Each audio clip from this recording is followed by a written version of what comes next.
O índice de preços ao consumidor amplo, que é considerado o indicador oficial da inflação, mostrou uma desaceleração em março. Mas o grupo de alimentos e bebidas ainda representa o maior impacto. Os números foram divulgados hoje pelo IBGE. O Índice Nacional de Preços ao Consumidor Amplo, IPCA, de março foi de 0,16%, 0,67 ponto percentual menor que em fevereiro, quando marcou 0,83%. Dos 9 grupos de produtos e serviços pesquisados, 6 tiveram alta no mês passado. A maior variação, de 0,53%, e o maior impacto partiram de alimentação e bebidas. Apesar da alta de março, a elevação do grupo ficou abaixo da que havia sido registrada em fevereiro, de quase 1%. Segundo o IBGE, problemas relacionados às questões climáticas fizeram com que os preços dos alimentos, em geral, aumentassem nos últimos meses. O subgrupo Alimentação no Domicílio, que reúne basicamente os alimentos in natura, também desacelerou de 1,12% em fevereiro para 0,59% em março. Destacam-se as altas da cebola, do tomate, do ovo de galinha, das frutas e do leite longa-vida. Contribuindo para o menor resultado do IPCA no último mês, o grupo Transportes inverteu o sinal e passou da alta de 0,72% em fevereiro para a queda de 0,33% em março. Segundo o Instituto de Pesquisa, a principal influência partiu dos preços das passagens aéreas, que recuaram mais de 9%. No mesmo intervalo, a gasolina saiu de 2,93% para 0,21% de alta. O etanol também subiu no mês, enquanto o gás veicular e óleo diesel tiveram deflação. Com o resultado de março, o país tem uma inflação acumulada de 3,93% em 12 meses. E o Banco Mundial divulgou hoje um novo relatório de avaliação sobre a economia da América Latina e no Caribe. A instituição cortou a previsão de crescimento econômico da região em 2024 para 1,6%. A projeção anterior era de 2,3%. Sobre o Brasil, o Banco Mundial melhorou a projeção para a economia do país neste ano, projetando um crescimento de 1,7% do Produto Interno Bruto.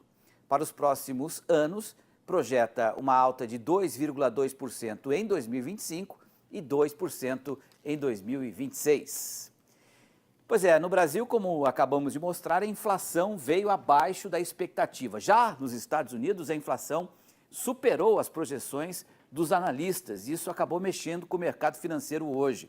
Para vocês terem uma ideia, olha só como houve uma valorização expressiva do dólar, né? Uma alta de 1,41%, a moeda americana fechando a R$ 5,07 mais 7. E o Ibovespa também, né, em função dessa situação da inflação americana, aliás, todas as bolsas do mundo inteiro reagiram assim, né? O Ibovespa hoje recuando 1,41%, fechando o pregão aos 128.054 pontos. Vamos convocar um especialista, né, o Miguel Daoud, para comentar esse cenário, porque de um lado, né, Daoud, a gente tem a inflação brasileira aqui desacelerando, mas lá nos Estados Unidos continua forte e isso mexe com o câmbio, né? De alguma forma, você acha que essa valorização do dólar pode comprometer essa desaceleração da nossa inflação por aqui, hein, Daoud? Boa noite.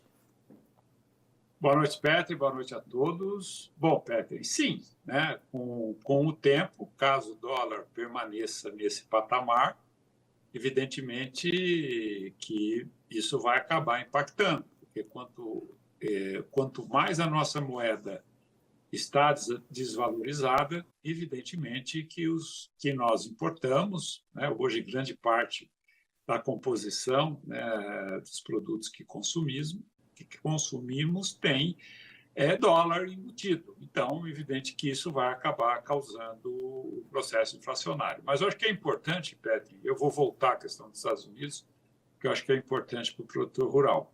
No caso do Brasil, o que derrubou, né, a inflação, derrubou bem, foi exatamente a pressão dos combustíveis. Também Isso leva que a Petrobras está segurando a alta de preço dos combustíveis diante da sua estratégia, que é adotar a paridade internacional.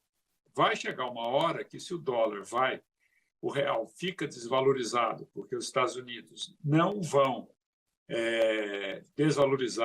o real desvalorizado, porque os Estados Unidos não vão de imediato. Havia uma previsão que talvez esse ano pudesse reduzir a taxa de juros, mas pela atividade econômica forte, emprego forte, provavelmente isso não acontece. Então, os investidores preferem os investimentos nos Estados Unidos, que têm uma remuneração bem segura. E isso acaba desvalorizando o real aqui. Agora, para o produtor rural, né, essa desvalorização do real, principalmente aqueles que exportam, é positiva, né, porque a paridade vai acabar beneficiando. Mas aqueles que não exportam vão acabar tendo um aumento no custo de produção pelo impacto do dólar. Então, é um cenário bastante complexo, né? O que aconteceu hoje, essas informações, o que ela mudou foi, né, a expectativa do mercado em relação ao Brasil. O Brasil, com inflação em queda, o Banco Central vai reduzir mais a taxa de juros, alta lá nos Estados Unidos. Se não impactar aqui nos preços, o diferencial pode realmente dar ao Brasil essa condição. Portanto, Petri, o cenário ainda ele requer um acompanhamento. Não quer dizer que houve uma mudança da trajetória.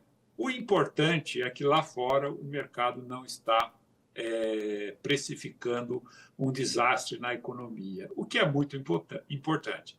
Agora, aqui no Brasil, o governo precisa fazer os ajustes devidos, né, para que a gente não seja atingido com veemência, com força na nossa economia, dado esse cenário incerto internacional. Quando nós temos essa situação, se alguém ficar para trás, deflagra o risco sistêmico e o efeito manada, que acaba gerando grandes preocupações. Petri. Sem dúvida, Daúde. Obrigado. Uma boa noite e até amanhã, Daúde. Até amanhã, Petri. Um abraço a você. Eu estou aguardando as mensagens dos telespectadores, Petri. Pois é, já que você tocou nesse assunto, né? A gente mais uma vez vai convidar vocês que nos assistem em todo o Brasil para participar também do RN. Se você tem alguma pergunta, quer tirar alguma dúvida com o Daúde, algum comentário, pegue o seu celular, já deixe marcado aí o nosso número de WhatsApp, é o 11 9 43 13 42 34. Pode mandar um vídeo também para aparecer aqui no nosso telão e participar através das nossas redes sociais, tá bom?